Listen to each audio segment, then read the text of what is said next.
Welcome everybody to our first series in our Synthetic Phonics video. Today with me I've got Kim Peters, our instructional leader, and also Julie Baker, who's the co-founder of the Synthetic Phonics program. And we're lucky enough to have these two ladies working at our school. And today's video is a bit of an explanation about why we're doing Synthetic Phonics at Ulladulla Public School, what the difference of phonics is compared to other programs, but also just to give you an explanation on actually what's this word synthetic phonics actually mean when we say that.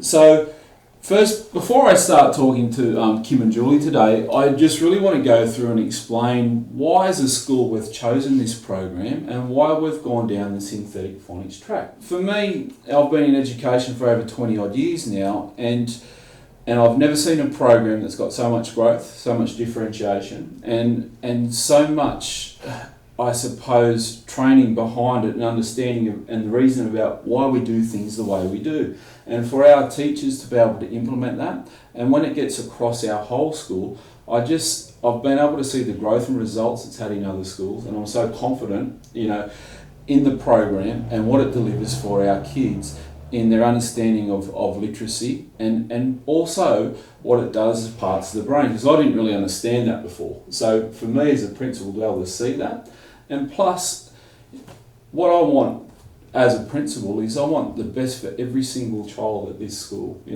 want to make sure that no kid's left behind, that there are no gaps, and that we are catering for our kids who need support, but also the kids who are moving along faster at their rate of learning. And this is one of the phenomenal things about this program. So for me as a principal, I get to sit back and just marvel at what our teachers are doing inside the classrooms, but also the achievement and progress of our kids. So beautiful. I'm going to start asking you some questions now about it. And I suppose one of the first things is, what is synthetic phonics? Can you explain it? Yeah, I'll have to backward step a little bit. So we've got two methodologies of teaching reading, and we know that now because of fMRIs, which are what these two slides are. And because our reading is not innate, it's not something that humans were supposed to do right from birth, as teachers, we get the privilege of putting reading in a brain area that was actually used for something else way back in the cave. So the two methodologies are whole language, which is used predominantly in this country and in most schools in New South Wales, and phonics. There's only two, and they go into these two brain areas. So whole language goes predominantly into the prefrontal cortex of the brain, whereas phonics, any phonics program, goes into this part of the brain here. The other main difference is that whole language is predominantly visual, so the child learns all these whole words by seeing them over and over and over again, but it starts to fill up this brain area that we need for other things, and it's also not as accurate as the brain area we use, which is auditory. We can remember a lot more things via hearing than we can by seeing, and we're far more accurate with that too. So our job now that we've shifted to synthetic phonics is to move reading and spelling from one brain area to another. So it involves a lot of kind of training exercises that the teachers are learning now. Okay, so why do we want it, Kim, to go from one area of the brain to the other area?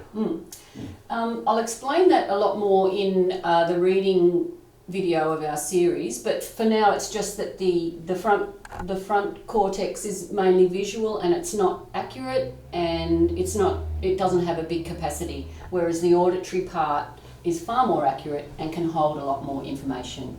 Okay. Now, Trent, you also asked about what is the synthetic part of synthetic phonics. Yeah, that needs a bit of explaining. Yeah. So phonics is just knowing that A says A or A, and B says B. The synthetic part is just teaching a small number of grapheme phoneme correspondences, which is sound, symbols, and teaching children what to do with it before you move on to the next piece, and teaching them what to do with it before you move on to the next piece.